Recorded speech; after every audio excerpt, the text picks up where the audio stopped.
Stadio Gianni Renda di Lamezia Terme, primo turno del massimo campionato regionale calabrese. Il Sambiase di mister Morelli reduce alla vittoria di misura contro il Mangone in Coppa, ospita il Gioiosa Ionica 4-2-3-1. Questo l'abito scelto dal tecnico lametino per vestire il proprio Sambiase. Di fronte a Giuliani spazio a Perri, Colombatti, Strumbo e Schirri. Paffara da Frangiflutti, di fronte a loro Manu Solomon e Monteiro. Trittico di mezze punte composto da Scrugli, Crucitti e Cataldi. Dietro il terminale offensivo Abaian, direzione di gara affidata al signor Paolo Michele Basile della sezione di Vibo Valencia, coadiuvato da Monesi e Carvelli di Crotone, quando grazie all'ausilio dell'immagine a cura di Giuseppe Donano possiamo passare a raccontarvi del fin di questa sfida che si avrà al sesto con l'immediato vantaggio lametino. Scrugli si invola indisturbato sull'auto di destra, uno sguardo in mezzo lì dove arriva Crucitti a pochi passi dalla linea di porta, tutto libero di siglare l'1-0 di giornata. Il numero 10 capitano giallorosso che al 12° passa in cabina di regia in venta per Abaian, che viene fermato solo dal provvidenziale intervento da parte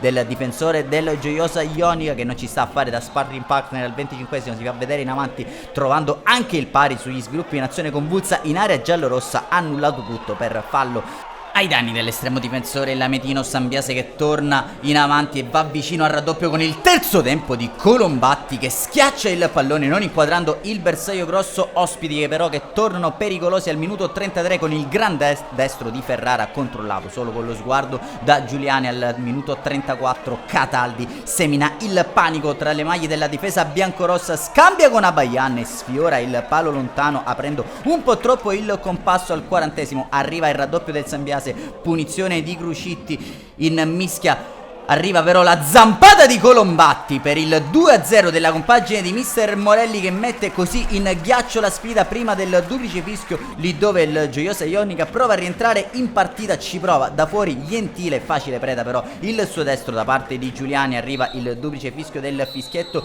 di Vibo Valencia. Sambiase che guadagna la via degli spogliatoi sul parziale 2-0 grazie alle marcature di Crucitti e Colombatti. Passiamo con le nostre immagini al film della ripresa, che si apre con il cross per Abaian, che fa da sponda per Crucitti, tentativo lento ed impreciso da parte del numero 10 capitano lametino, contropiede del Sambiase. Cataldi strappa centralmente, allarga per Scrugli sul secondo palo, c'è Schirripa che segna ma in posizione di evidente offside segnalato dal primo assistente. Minuto 51, ancora Scrugli fa correre Perri sul binario destro, palla dentro per Abaian che arpiona il pallone, prova a girarsi, sorvola la trasversale, il suo destro può avere inizio la girandola dei cambi al minuto 52 dentro Trentinella per Scrugli. All'ora di gioco c'è spazio per Giallo in luogo di Cataldi. 6 minuti più tardi standing ovation per Crucitti, al suo posto dentro Cordari, Viania per Mano. Standing ovation anche per Abaian che lascia spazio a Piric, però tempo anche per il terzo gol di giornata con Monteiro dai 18 metri che libera il destro e gonfia la rete della porta del Gioiosa Ionica. 3-0, gioco, partita, incontro al Gianni Renda di Lamezia Terme. Il Sambiase porta così a casa i primi 3 punti del proprio campionato. Un saluto amici appassionati e appuntamento come al solito alla prossima.